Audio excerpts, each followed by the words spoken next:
അപ്പോൾ ഇത് പറയുമ്പോൾ ഇപ്പൊ നിങ്ങളുടെ കമ്പനി ഇൻസ്റ്റാളേഷൻ നിങ്ങൾ പ്രൊവൈഡ് ചെയ്യുന്നുണ്ട്, അപ്പൊ വാറന്റി നിങ്ങൾ ചെയ്യുന്നുണ്ട് എന്ന് പറഞ്ഞു. അപ്പൊ അവിടെ സൈറ്റിൽ ഇൻസ്റ്റാളേഷൻ ചെയ്തതിന് ശേഷമാണോ വാറന്റി പ്രൊവൈഡ് ചെയ്യുന്നത്? അതൊക്കെ അതെ അതെ, അതായത് സാധാരണ നമ്മളെല്ലാ പ്രോഡക്ട്സിനും നമുക്കറിയാം നമ്മളൊരു വാറന്റി കൊടുക്കുന്നുണ്ടെങ്കിൽ അതിനൊരു സീരിയൽ നമ്പറിനെ ഡിപ്പെൻഡ് ചെയ്തിട്ടായിരിക്കും. അതെ, തീർച്ചയായും. പക്ഷെ നമ്മുടെ ഈ ഇതുപോലെ വരുന്ന റൂഫിംഗ് മെറ്റീരിയൽസിനൊന്നും സീരിയൽ നമ്പേഴ്സ് ഉണ്ടാവില്ല. അപ്പൊ നമ്മൾ ചെയ്യുന്നത് വെച്ചാൽ അപ്പൊ നമ്മളിത് മേടിച്ച് വെച്ചിട്ട് ആ കൂടുതൽ ഒരു വാറന്റി കാർഡ് കൂടി മേടിച്ച് വെച്ചിട്ട് ഒരു കാര്യമില്ല. കാരണം പിന്നീട് നമ്മൾ ഒരു എന്തെങ്കിലും കാര്യത്തിന് ക്ലെയിം ചെയ്യാൻ വേണ്ടി കോടതി ചെന്നു എന്ന് വിചാരിക്കുക.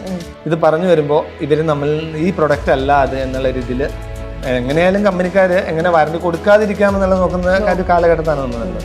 അപ്പോൾ നമ്മൾ ചെയ്യേണ്ടതെന്ന് വെച്ച് കഴിഞ്ഞാൽ ഈ വാറന്റി എപ്പോഴും നമ്മൾ പ്രൊവൈഡ് ചെയ്യുന്നത് ഒരു സ്ഥലത്ത് ഇത് ഇൻസ്റ്റാൾ ചെയ്ത് കഴിഞ്ഞാൽ അവിടുത്തെ ഫോട്ടോസ് കാര്യങ്ങൾ കമ്പനിക്ക് കൊടുത്തതിന് ശേഷം ഇന്ന സൈറ്റിൽ ഇന്ന മെറ്റീരിയൽ ഇത്ര സ്ക്വയർ ഫീറ്റ് ഉപയോഗിച്ചിട്ടുണ്ട് എന്നുള്ള തരത്തിൽ ഡീറ്റെയിൽ ആയിട്ടുള്ള ഒരു വാറന്റി കാർഡാണ് കസ്റ്റമറിന് പ്രൊവൈഡ് ചെയ്യുന്നത്.